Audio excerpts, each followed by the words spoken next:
Sí, hola Fonti. Bueno, el agro aliviado con esto, pero como dice el dicho, de cerca nadie es normal. Entonces vamos a ponerle la lupa porque no sabía ese dicho. Sí, es muy bueno. Lo vi en una remera, lo vi en una remera y me encantó. Lo vi en italiano, en me inglés. parecía que lo habías visto en otro idioma. Nadie es normal. O sea, de lejos todos parecemos que estamos encarrilados, algunos no, pero incluso los que pueden parecer encarrilados, cuando te acercas, más vale hacer una segunda mirada antes de definir su situación. Bueno, ¿por qué les digo esto? Porque el anuncio de las retenciones ayer tomó por sorpresa, tomó por sorpresa al propio campo, tomó por sorpresa a los propios gobernadores, que como bien contaban ustedes recién, esta semana habían hecho en Rosario una cumbre para pedir por las retenciones, y vamos a explicar en 2 pasos de cómo es el impacto y de qué se trata esta rebaja de retenciones. Yo traje una placa. La primera, ¿de cuánto es la rebaja? Es de un 20%. Entonces, bueno, ¿cuánto bajaron las retenciones al campo?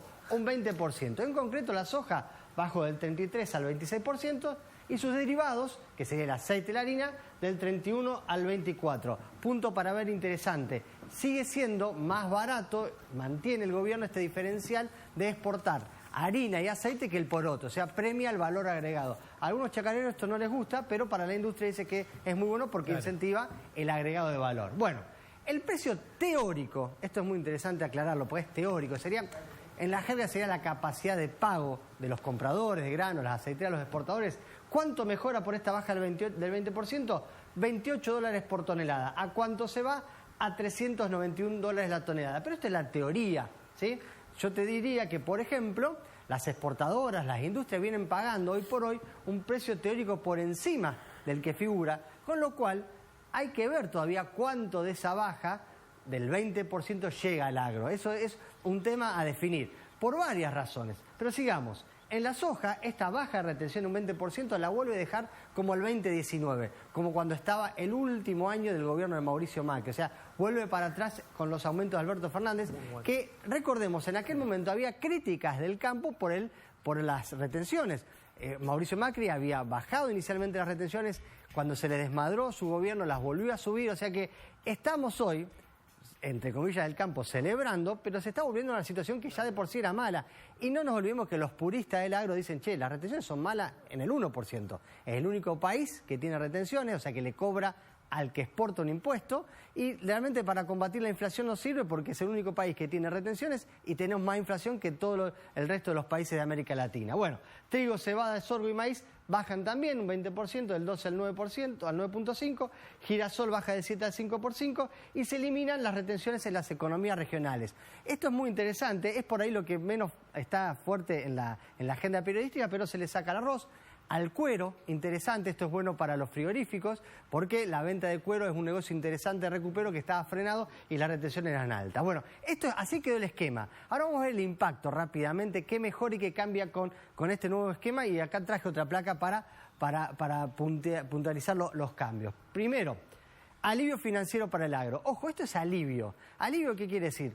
Van a tener menos presión fiscal. Después veremos cuánto se traslada. Atención con eso. No esperen un traslado inmediato de ese 20% ni por asomo. Pero es un alivio, es oxígeno. Todo en el campo lo celebra, recién escuchamos a la bolsa que decía, es la dirección adecuada.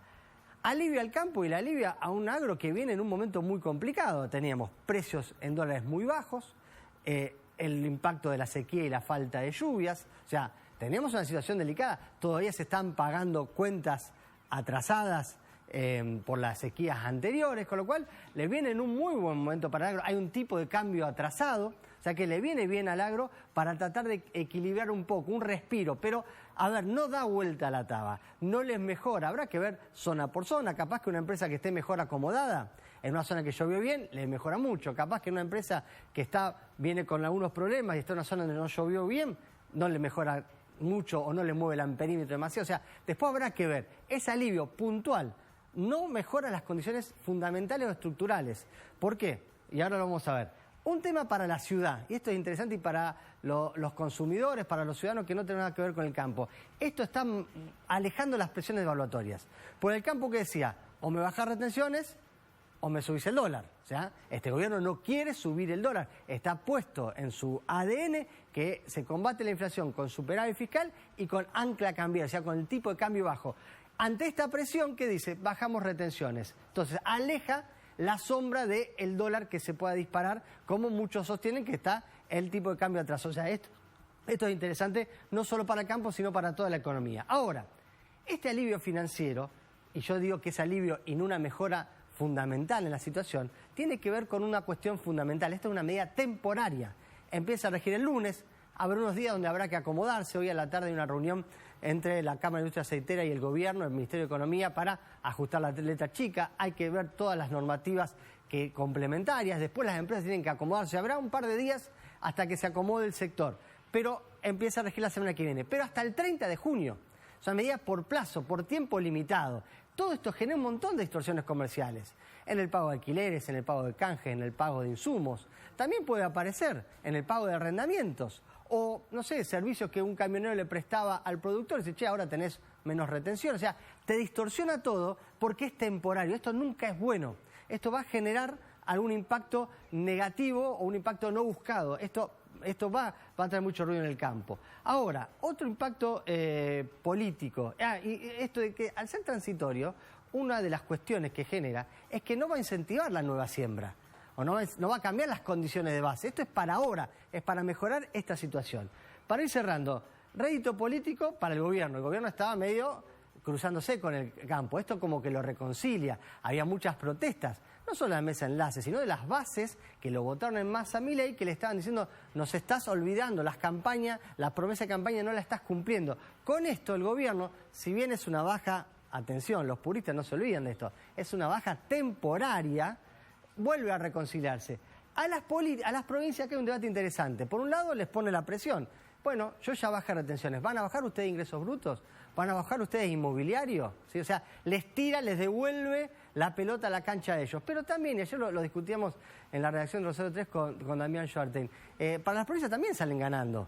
Porque ellas llevaron el problema al ámbito político, un problema que estaba en el campo, que hablaban los dirigentes del campo, los chacareros, ellos lo politizaron, lo llevaron a Buenos Aires, lo llevaron a la ciudad, le pusieron el hombro el reclamo.